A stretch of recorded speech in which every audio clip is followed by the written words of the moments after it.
Hola, yo soy Gustavo Rack y este es nuestro cuarto video del ciclo destinado a la presentación de los contenidos del tema 4 del programa de nuestro curso.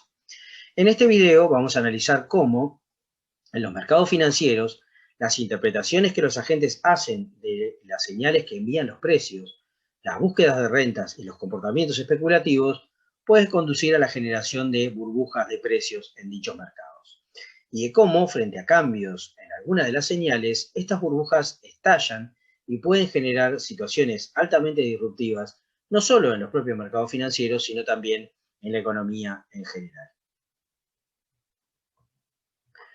Empecemos definiendo cuál es el concepto de burbuja financiera.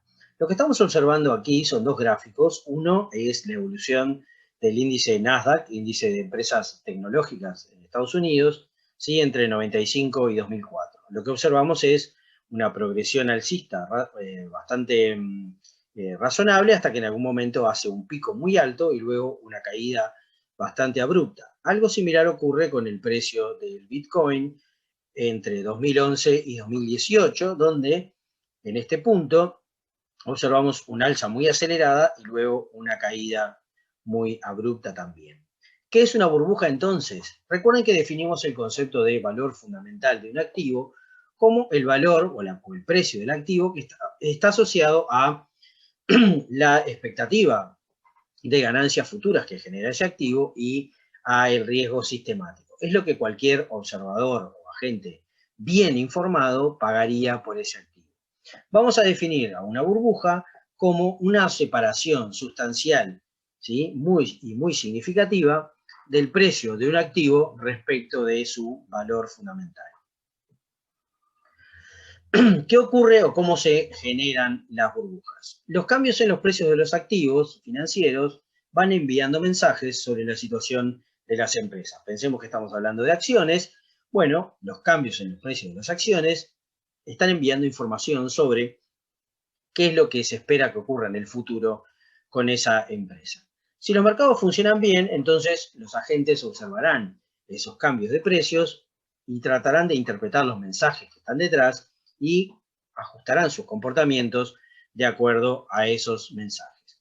Pero cuando lo que se extrae de un incremento de precio de un activo es una señal o una creencia de que es el anticipo, o mejor dicho, el inicio de un proceso de aumentos cada vez mayores del precio de ese activo, lo que ocurrirá es que empezarán a comprarse esos activos pensando que sobrevendrán incrementos cada vez mayores y lo que puede desencadenar es un crecimiento acelerado del precio de ese activo financiero que haga que el precio se vaya despegando cada vez más del valor fundamental del activo. Este tipo de proceso de incremento acelerado de los precios de un activo termina con una caída estrepitosa en el momento en que algunos agentes empiezan a considerar que ese precio no está bien, que va a empezar a bajar en algún momento y tratan de deshacerse de ese activo financiero vendiendo. A medida que este comportamiento se generaliza, el precio del activo cae abruptamente y aquellos que llegaron tarde al proceso de venta realizan pérdidas de capital extremadamente grandes. Vamos a tratar de modelizar esto que acabo de explicar recién a través de las herramientas a las que estamos acostumbrados a usar. Lo que tenemos a la derecha es la representación típica de un mercado, ¿sí? Con oferta, curva de oferta y curva de demanda. Donde la curva de oferta y de demanda se intersectan, está establecido el equilibrio de mercado. Asumimos una situación inicial en la que el equilibrio de mercado se encuentra en un precio igual a 50. ¿Qué es lo que ocurre si se dan buenas noticias sobre beneficios futuros en un determinado mercado, ¿sí? Que valorizan esa acción? Lo que observamos es un corrimiento de la curva de demanda hacia la derecha, ¿sí? Aumenta la demanda de ese activo financiero y observamos un nuevo precio de equilibrio, ¿sí? Hay un aumento de los precios. Y aquí es donde está la cuestión clave. Si los agentes consideraran que simplemente ahí termina todo, bueno, entonces el proceso se finalizará en ese punto.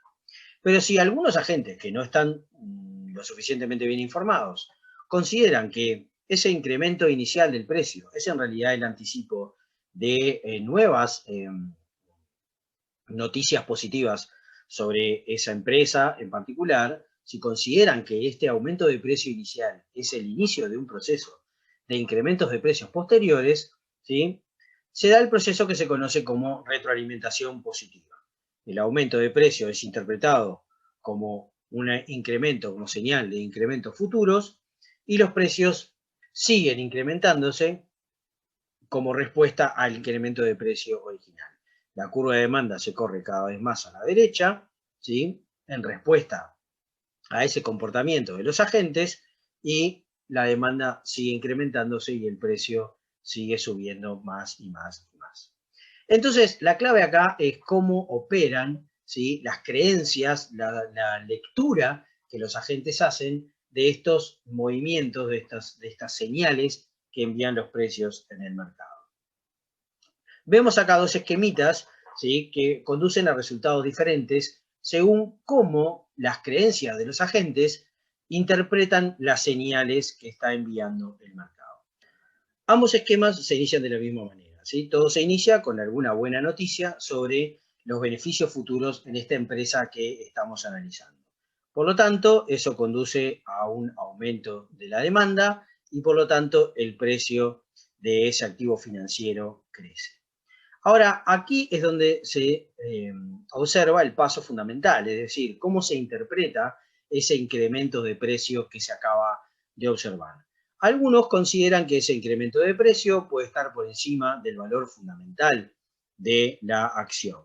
Si la mayoría de los agentes piensan que ese aumento de precio ha ubicado el precio del título por encima de su valor fundamental, reaccionarán y entonces el precio caerá a un nivel que estará por encima de su nivel original, pero se estabilizará. Es decir, observaremos solamente el primer paso que de alguna manera observábamos en el gráfico anterior. Pero si frente al aumento del precio los agentes consideran que el aumento de precio es una señal de aumentos futuros, la demanda continúa aumentando y a medida que continúa aumentando, el precio sigue subiendo. Es acá, en este esquema, cuando ocurre este elemento en donde las creencias impulsan crecimientos de precios futuros, que se desarrolla o se amplifica la burbuja. ¿Cuándo explota la burbuja? Bueno, ese proceso que hemos llamado de retroalimentación positiva puede continuar hasta que en algún momento algo sucede que cambia, como comentábamos, las expectativas sobre las tendencias alcistas de los precios.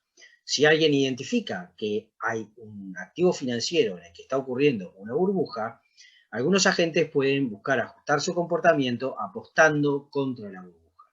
Allí aparece el concepto de venta en corto. ¿Qué es la venta en corto? Es la venta de un activo que se ha tomado en préstamo, ¿sí?, con la intención de recomprarlo luego a un precio más bajo y devolverlo a su propietario. ¿Cómo ocurriría entonces esta apuesta contra la burbuja? Algunos agentes empiezan a tomar prestadas, pedir prestadas estas acciones, ¿sí?